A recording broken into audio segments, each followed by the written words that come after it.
السلام علیکم. زه یم وحید احمد د افغان روبوټیک ټیم غړی او د HTML5 لپاره ستاسو استاد. مونږ تاسو لپاره HTML5 پوره کورس جوړ کړی دی. تاسو زمونږ یوټیوب چینل باندې کتلی شئ او زده کړه ترې کولی شئ. دا د HTML5 اولنی ویډیو ده چې په دې کې مونږ د HTML5 انټروډکشن کوو، HTML پیژندنه به کوو، د HTML انټروډکشن به کوو.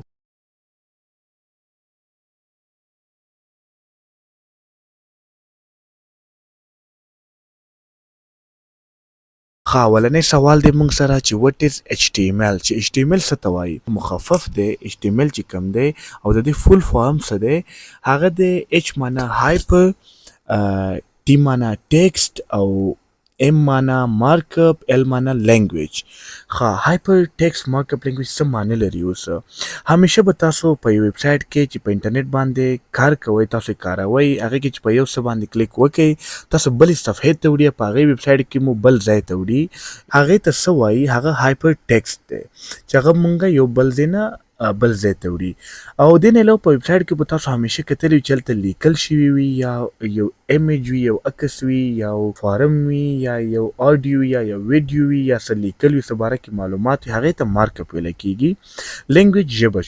ښه، HTML راغلی کله دی، کله ایجاد شوی دی؟ دا په 1991 کې راغلی دی. د دې اولنی ورژن چې کوم و HTML2 و، خو وخت سره تېرېدو سره په دې کې نوي اپډیټس راغلل، نوي اضافي وشوې، نوي شیونه پکې راغلل چې نننی 2024 کې ورژن یې کم روان دی HTML5. نو موږ په دې کورس کې تاسو ته HTML5 زده کوو چې دا یې اپډیټډ ورژن دی.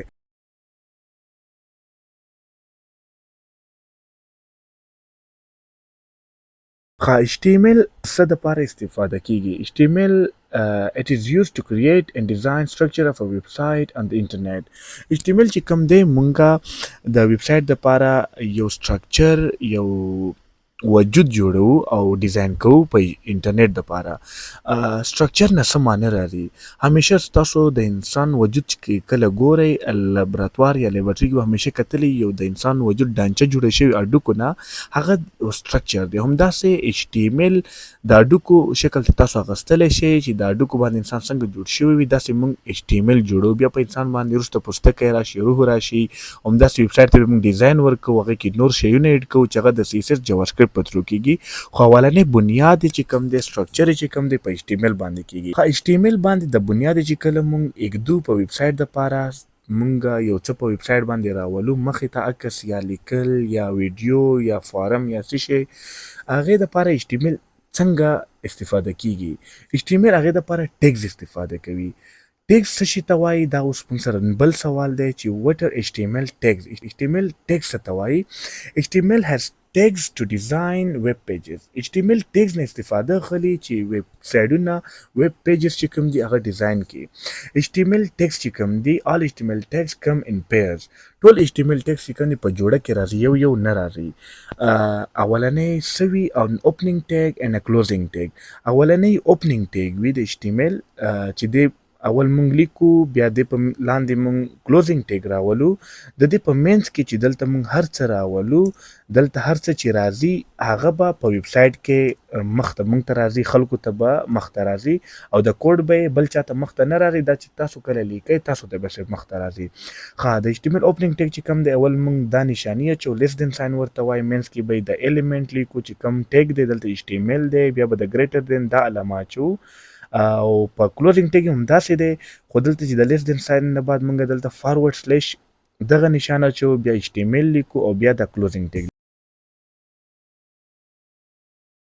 د دې سینټیکس څنګه دی، مونږ دا په کوډ کې څنګه لیکو؟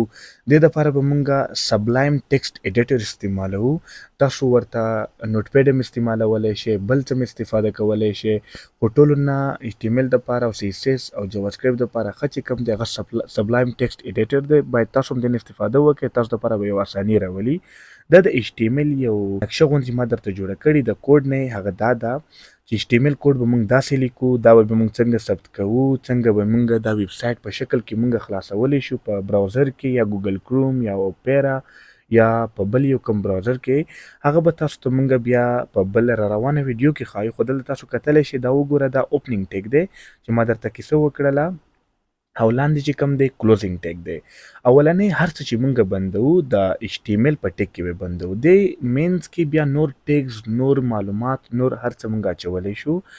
دلته بیا د هډ ټیګ دی، دا مونږ څه دپاره استفاده کوو، او د دې کلوزینګ ټیګ هم دا دی، د دا استفاده کیږي څه دپاره، دا به مونږ را روانه ویډیو کې تاسو ته ډیټیل سره یو یو شی ایکسپلین کوو. دلته باډي ټیګ دی، بیا H1 ټیګ څه ته وایي، پی ټیګ څه ته وایي، دا ټول به مونږ تاسو ته تشریح کوو. خو دا یو نقشه در ذهن کې درسره کېږدئ چې مونږ د HTML چې کوم کوډ دی هغه مونږ داسې لیکو. تاسو یې وګورئ، دې نه بیا تاسو څه زده کړي وي هغه ځان سره وساتئ، نوټ یې کړئ. په را روانو ویډیوګانو کې به مونږ تاسو ته نور هم تشریح کوو. تاسو که کول غواړئ چې مونږ سره زده کړه وکړئ، نو زمونږ د یوټیوب چینل د افغان روبوټیک ټیم په نوم سبسکرایب کړئ. هغې کې زمونږ نوي اپډیټس اخلئ، نوي ویډیوګانو به تاسو ته راځي، او انشاءالله دې نه علاوه نور کورسز به هم تاسو ته راځي. ډېره مننه. تھینک یو سو مچ.